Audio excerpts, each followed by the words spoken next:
Well, hey guys, welcome back to Vigoroso DC. And today we are at the United States Marine Corps Memorial, which you can see right over my shoulder over there. And yesterday was the Marine Corps Marathon here, and I thought this would be a great follow-up, especially because the finish line was right here somewhere, but spectators were not allowed to enter the finish line area, so I couldn't film it. And right here in front of us, this is a tent that is still left over from the marathon. And to the left, you can see some porta potties, and there's still stuff around. I was really hoping to see the Marines out here this morning, just kind of packing everything up. I was actually out here with a group a couple days before the event, and the Marines were here setting everything up. They're really active all over the place. And I was hoping to see that again on the flip side of the marathon here. But yeah, it looks like they have most of it cleaned up already. They are the Marines after all. They know how to get stuff done quickly, efficiently, and the proper way. That is what they're known for, amongst many other wonderful things. As a tour guide, we come to this memorial all the time. This is one of the standard stops on a student tour trip here to DC. So I want to show you this memorial from the perspective that we see it when we come here.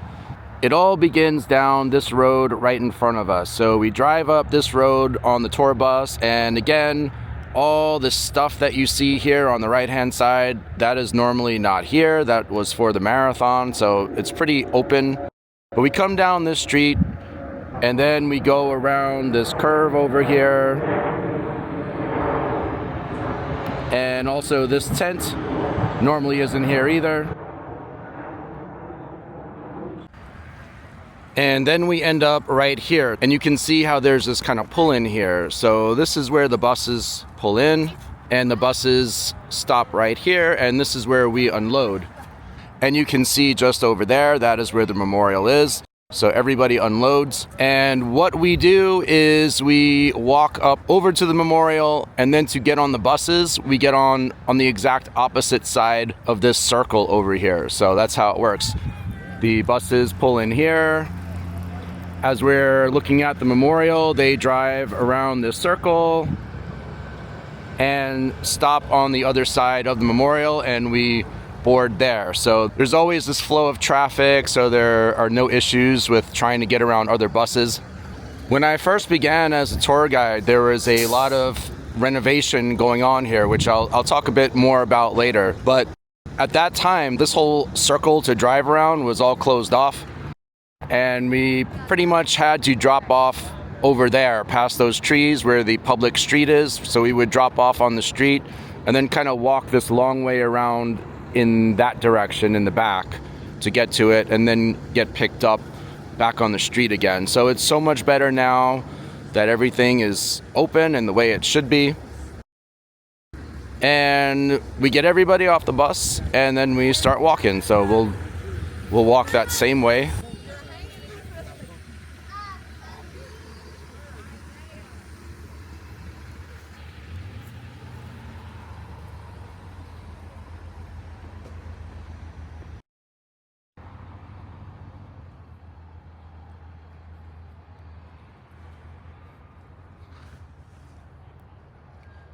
So there are quite a few people out right now seeing the memorial. These are all mostly adults, it seems.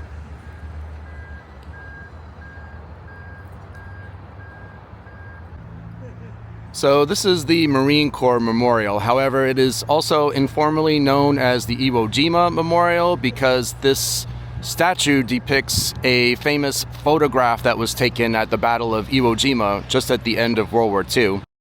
And although this depicts that specific battle from World War II, this memorial honors all Marines who were killed in the line of duty ever since the founding of the Marines, which was back in 1775. It was November 10th, 1775.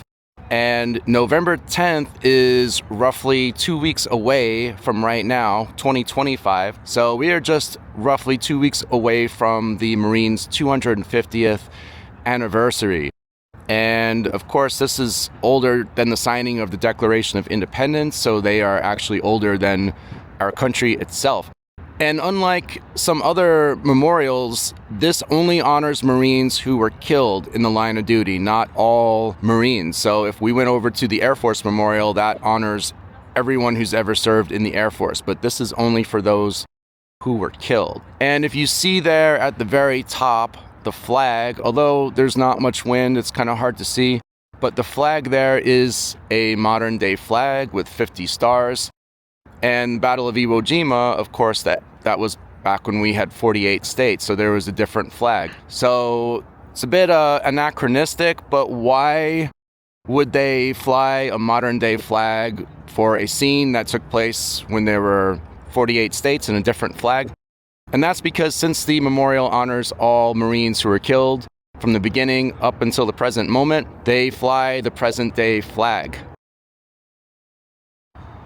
And it looks like the crowds have cleared out for the moment, but rest assured they will be back. So let's go take a more of an up-close look.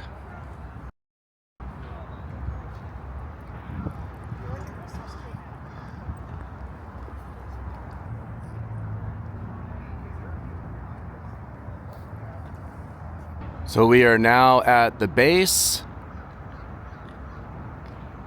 And here, right up at the front, it says, "In honor and memory of the men of the United States Marine Corps who have given their lives to their country since November 10th, 1775. And of course, there are plenty of women serving in the Marine Corps as well now, but this memorial was dedicated back in 1954. So at the time, there were only men.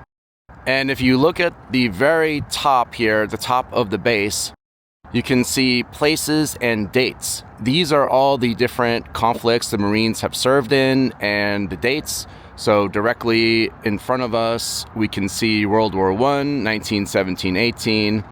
And then there are different battlegrounds from World War I, Belleau Wood, and it continues on. And this, of course, is not the beginning of where the dates start. It starts from the very beginning, from 1775, and continues until right now. But we'll just kind of take a walk around this way.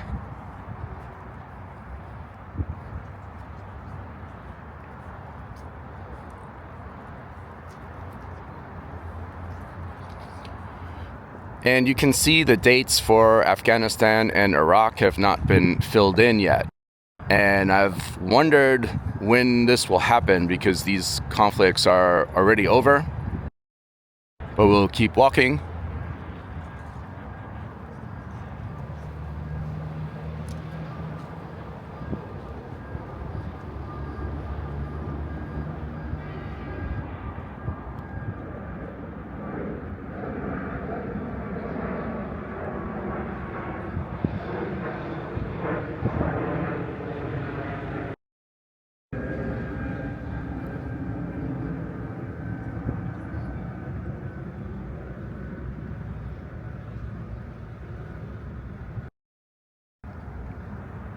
And if you look up at the top, this is where the dates begin. It says Revolutionary War, 1775, 1783. And then, right in the center here, uncommon valor was a common virtue.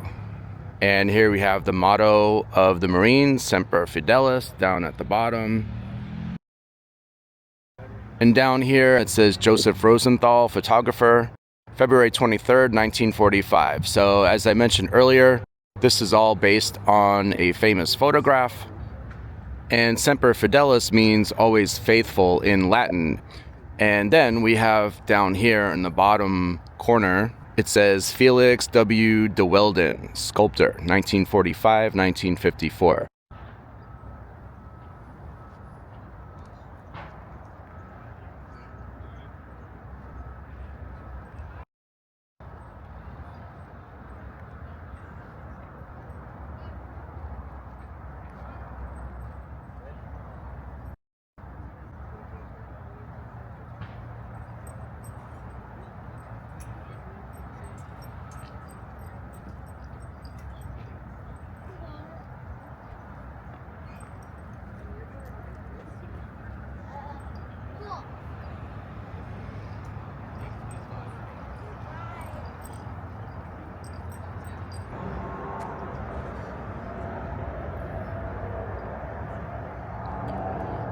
And if you see here in the middle, it says Grenada 1983. So I actually came here with a group once, and as I was talking about the memorial to them on the bus, and I told them about how all the different conflicts are written around the base, our bus driver, he came out also, and he told me he wanted to find Grenada because he grew up in Grenada back in the 80s, and he remembers when the Marines invaded his island, and he wanted to make sure that he found it on the wall. So that was pretty interesting.